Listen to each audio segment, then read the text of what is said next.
Hello everyone. सो आज की इस वीडियो टॉपिक से हमारी 500 इंटरनल सर्वर एरर आ रही है। तो यहाँ पे मेरे पास एक वर्डप्रेस की वेबसाइट है।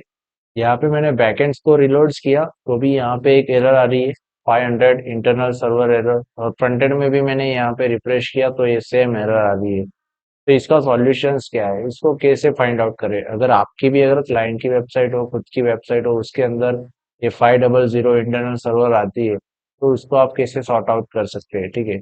तो सबसे पहले यहाँ पे मैं जाता हूँ विजुअल स्टूडियो के अंदर। और विजुअल स्टूडियो के अंदर जाने के बाद मैं सबसे पहले यहाँ पे चेक करूंगा WP config फाइल्स। ठीक है।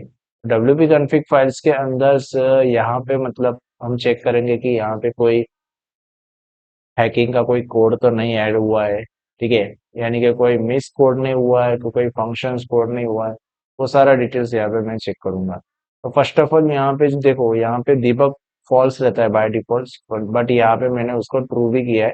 ट्रू करने से क्या होता है कि जो भी प्रॉब्लम्स होती है, जो भी अननेसेसरी कोड होते हैं, जो भी फंक्शन अननेसेसरीज होता है, तो उसके रिलेटेड क्या है, हमें एरर्स दिखती है। बट यहाँ पे मैंने दीबग ट्रू किया है। दीबग लॉग भी यहाँ पे मैंने ट्रू किया है और दीबग डिस्प्ले भी यहाँ पे मैंने फॉल्स किया है। ठीक है। तो ये सारी चीज मैंने यहाँ पे ऑलरेडी कर चुका हूँ। बट यहाँ पे जो है वो एरर्स अभी भी आ रही है, देख सकते हो यहाँ पे। तो इसको मैं एक बार प्राइवेट विंडो में जाके चेक करता हूँ। जैसे कि यहाँ पे मैं इनकॉग्निटो विंडोज ओपन किया और यहाँ पे मैं चेक कर रहा हूँ। तो यहाँ पे भी सेम एरर्स मेरे को दिखा दे रही है कि इंटरनल सर्वर एरर्स। तो ये जो इश्यूज होता है वो आई थिंक हम चेक करेंगे यहाँ पे सारी फाइल से। WP admin, WP content, WP includes files, index files. तो एक बार मैं इंडेक्स फाइल्स चेक करूंगा। तो इंडेक्स फाइल में भी कुछ नहीं है, तो एक वन बाय वन में सारे फाइल जो है वो यहाँ पे चेक करता जाऊंगा।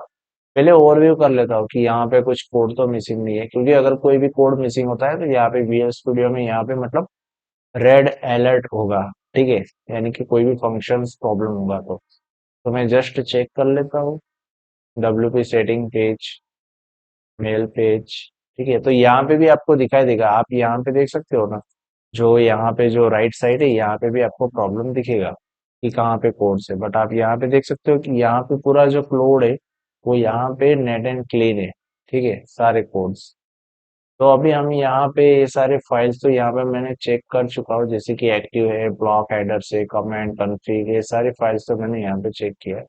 बट यहाँ पे मैं अभी एक फाइल चेक करने जा रहा हूँ, वो है हमारी ST एक्सेस फाइल्स। तो ST एक्सेस फाइल्स में मैं यहाँ पे देख रहा हूँ, तो यहाँ पे मेरे को एक लाइन दिख रही।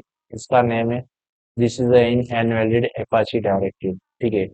तो ये जो इश्यूज है वो हमें यहाँ पे सॉल्यूशंस करना होगा। इसकी वजह से यहाँ पे इंटरनल सर्वर्स आ सकती है। ठीक है। तो यहाँ पे मैं सर्च करूंगा वर्ड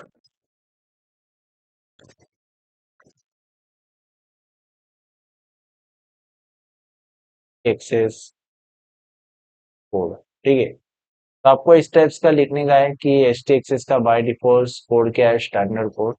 तो ये जो कोड से इसको आपको कॉपी कर लेना है। देन आप